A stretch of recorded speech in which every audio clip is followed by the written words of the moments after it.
Alright guys, welcome back to the channel, welcome back to another video. We are taking the EZA Angel Golden Frieza into Red Zone. And if you haven't been able to tell by the length of the video already, like I said, he's just not cut out for Red Zone. Until there is a super class version of Red Zone, or harder content in the game similar to Red Zone, or just, you know, difficult content that's kind of on that level that is based around super class enemies, yeah, Frieza is not gonna cut it for that or this portion of harder content in Dokkan. Like, he just doesn't cut it. Without having the additional attack and defense plus 100%, he's not doing enough damage. He doesn't have enough defense. Or at least not for the entirety of the stage against the Mega that we're doing right now. It's just not enough. It's just not quite up to par. If you were facing a superclass enemy though, however, you would be doing between 6-7 million attack stats, depending on when the transforming EZA cooler comes around with the support. You know, you'd also have decent defense, especially once he supers and greatly raises his defense for the turn as well. It would just be enough for where he's tanking double digits on every single phase of a Mega. But unfortunately, because Omega is an extreme class enemy, it's not enough. It's just not enough. The first phase, he actually tanks well. Even before supering, he tanks double digits. Even though a lot of better units in the game, I kind of expect to tank double digits in the first phase, just because the Shadow Dragon portion of the Omega Red Zone stage doesn't hit that hard. Like, the complete wrong unit would have to be supered here for you to really take too much damage, for you to be in danger. Like, I even considered popping a Whis there. I never do that. But to be fair to him, right to supering on the first phase, he tanks for double digits. But as I said, like, for units that are kind of meant to be somewhat good and decent in Red Zone, I kind of expect them to. But even so, even without the 100% attack and defense against superclass enemies, he still tanked. He still tanks for double digits. However, on a super, before supering himself, he takes just over 400k, which obviously in the first phase is terrible. Luckily for us, we're on the Wicked Bloodline 200% lead. We have 2 meta coolers healing. However, taking 400k, yes, it's pre-super, but 400k against the Shadow Dragons is terrible. But yeah, he has somewhere around the region of like just over 200k defense, just under 200k defense, sorry. He has like 160 something, which just after this phase isn't enough. Against the strength phase, when you're just facing a Mega, or at that point technically it's Shin or Sin. On basics, he's tanking 90k. I say tanking, he's not tanking. He's taking 90k on a basic. And that is post-super. Post-super.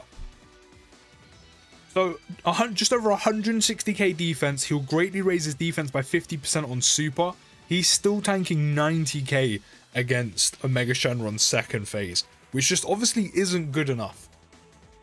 You know, he has quite a lot of things in his favor, you know, in terms of the team. You know, the units he has around him. He has a great slot 1 unit. He has a great slot 1 partner in AGL Golden Frieza. I ran him with a tech one just because that's the one we were given. And I thought instead of trying to like make the rotation and sort out, I'll keep him there. We lose out on prodigies, but you know, the extra attack plus what, 10% isn't really going to give us too much, especially in Frieza's case, because he's just not doing that much damage anyway. But he has a great slot 1 partner in both Golden Friezas, especially the AGL one. If you were facing a superclass enemy, he'd be doing, as I said, 6 to 7 million damage on a super, which is great. Well, not damage, but he'll be doing 6 to 7 million on a super in general. His defense after supering's in a pretty decent spot, to the point where he'd be able to tank double digits against every single phase against Omega, which is great, because he'll be somewhat usable in Red Zone. But without it, yeah, no, he's just not cut for it. He's not cut for Red Zone in the slightest. I think you would have to get extremely lucky to beat even Omega with him on the team. Like, things would have to go your way in terms of he never gets super attacked in the first phase against the Shadow Dragons. He never gets locked in slot 1. Like, obviously, because it's the purpose of the video, I always want him on rotation, but he would have to never get locked in slot 1. You're probably best floating him in slot 3, but again, for the sake of the video, I'm putting him on rotation to show what he can really do. And also he would have to avoid being sealed in the first phase. If all the stuff aligned, which is quite unlikely, you could probably do it. But I kind of wanted to keep this one here even though we die. We don't even make it to the final phase, by the way. We don't even make it to Omega's final phase. We don't make it to the KO super phase. But that's how much I was just like, it really shows how he's just not cut out for Red Zone. And while that is a little bit frustrating, but as I said in the showcase, if you're expecting every EZA to drop to literally be gods in Red Zone and be world beaters and just demolish all the hard content in the game, the standard needs to come down a bit. He's still a good EZA, but he's a very good EZA in very, very specific circumstances, which is of course against superclass enemies, which you're mainly only going to be using him in ESBR, and he actually done very, very well there, and we saw that in the video that we posted yesterday. So that's kind of his domain until there is a kind of Red Zone influenced superclass harder difficulty content in the game. That's just kind of going to be his lane, and he has to stay in it. Sometimes you have your lane and you just got to ride out in it. And ESPR is this EZA Golden Frieza's lane. You know, 4 million damage or 4 million, just over 4 million on a super just isn't enough. He doesn't have enough defense even post super. Even I think if you got an additional, yes, it would be a lot less than 90k on a basic, but he would still be taking a decent chunk nonetheless. And that's too much to rely on getting an additional, especially because you need to get dupes in him to actually get the additionals. So currently, yeah, he's just not up to standard to handle the harder content in the game, which is a shame because he's still a pretty good EZA, but in very specific circumstances. But do let me know what you think down in the comments. Don't forget to drop a like, subscribe if you're new.